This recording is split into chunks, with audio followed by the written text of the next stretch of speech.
اعوذ باللہ من الشیطان الرجیم بسم اللہ الرحمن الرحیم ومن احسن قولا ممن دعا الى اللہ وعمل صالحا وقال اننی من المسلمین۔ اور اس سے زیادہ کس کی بات اچھی ہو سکتی ہے جو اللہ کی طرف بلائے اور نیک کام کرے اور کہے کہ بے شک میں مسلمان ہوں۔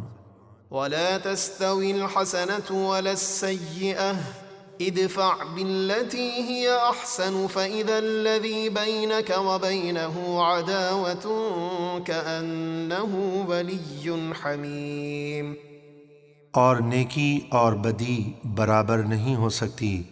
اے سننے والے، اگر کوئی تیرے ساتھ برائی کرے تو برائی کو بھلائی کے ساتھ دور کر، تو اس وقت وہ شخص کہ تیرے اور اس کے درمیان دشمنی تھی وہ ایسا ہو جائے گا جیسا کہ وہ تیرا گہرا دوست ہے۔ وما يلقاها إلا الذين صبروا وما يلقاها إلا ذو حظ عظيم۔ اور یہ دولت صرف صبر کرنے والوں کو ملتی ہے اور اسے بڑے نصیب والا ہی پاتا ہے۔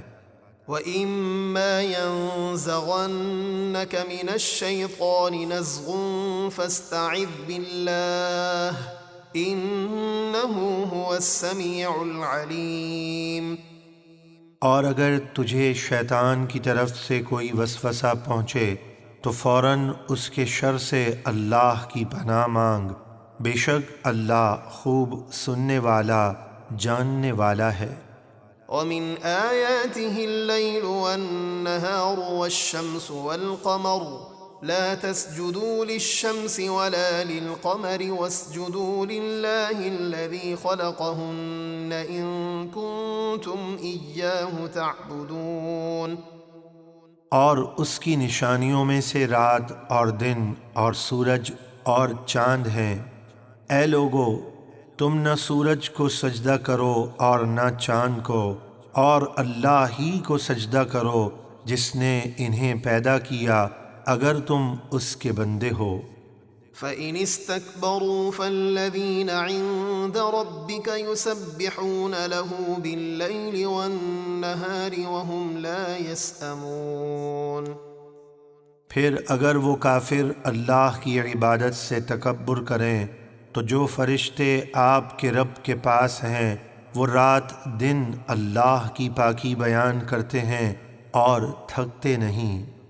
وَمِنْ آيَاتِهِ أَنَّكَ تَرَى الْأَرْضَ خَاشِعَةً فَإِذَا أَنزَلْنَا عَلَيْهَا الْمَاءَ اهْتَزَّتْ وَرَبَتْ إِنَّ الَّذِي أَحْيَاهَا لَمُحْيِي الْمَوْتَى إِنَّهُ عَلَى كُلِّ شَيْءٍ قَدِيرٌ۔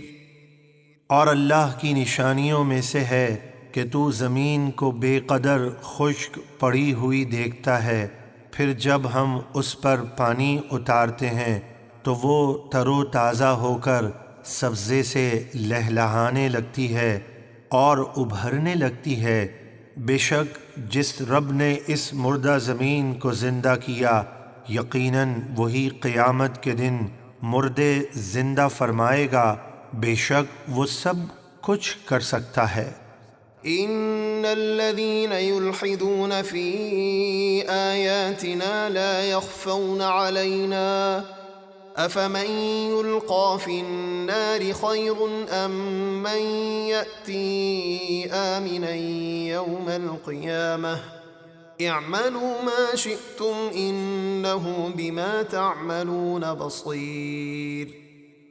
بے شک جو لوگ ہماری آیتوں میں غلط تعویلیں کر کے بے دینی اختیار کرتے ہیں وہ ہم پر پوشیدہ نہیں، تو کیا وہ کافر جسے آگ میں ڈالا جائے گا بہتر ہے یا وہ مومن جو قیامت کے دن بے خوف ہو کر امان سے آئے گا؟ تم جو چاہو کرتے رہو، بے شک اللہ تمہارے سب کام دیکھ رہا ہے۔ إن الذين كفروا بالذكر لما جاءهم وإنه لكتاب عزيز۔ بے شک جن لوگوں نے قرآن کا انکار کیا جب وہ ان کے پاس آیا ہم انہیں شدید عذاب دیں گے، اور بے شک وہ بڑی عزت والی کتاب ہے۔ لا يأتيه الباطل من بين يديه ولا من خلفه تنزيل من حكيم حميد۔ باطل اس کے پاس نہیں آ سکتا، نہ اس کے آگے سے اور نہ اس کے پیچھے سے۔ یہ قرآن بڑی حکمت والے سب خوبیوں والے اللہ کی طرف سے اتارا ہوا ہے۔ ما يقال لك إلا ما قد قيل للرسل من قبلك إن ربك لذو مغفرة وذو عقاب أليم۔ اے حبیب آپ سے وہی فرمایا جاتا ہے جو آپ سے پہلے رسولوں کو فرمایا گیا، بے شک آپ کا رب مومنوں کے لیے ضرور مغفرت والا اور کافروں کے لیے دردناک عذاب والا ہے۔ ولو جعلناه قرآنا أعجميا لقالوا لولا فصلت آياته أأعجمي وعربي قل هو للذين آمنوا هدى وشفاء والذين لا يؤمنون في آذانهم وقر وهو عليهم عمى أولئك ينادون من مكان بعيد۔ اور اگر ہم اسے عجمی زبان کا قرآن بناتے تو کفار عرب ضرور کہتے کہ اس قرآن کی آیتیں عربی زبان میں واضح کیوں نہ کی گئیں؟ کیا کتاب عجمی زبان میں اور نبی عربی زبان والے؟ اے حبیب آپ فرما دیجئے قرآن ایمان والوں کے لیے ہدایت اور شفا ہے، اور جو لوگ ایمان نہیں لاتے ان کے کانوں میں بوجھ ہے اور وہ ان پر اندھاپن ہے کہ وہ شکوک اور شبہات کے اندھیروں میں گم ہیں۔ ان کا حال یہ ہے کہ گویا ان کو دور سے پکارا جا رہا ہے اور انہیں کچھ سنائی نہیں دے رہا۔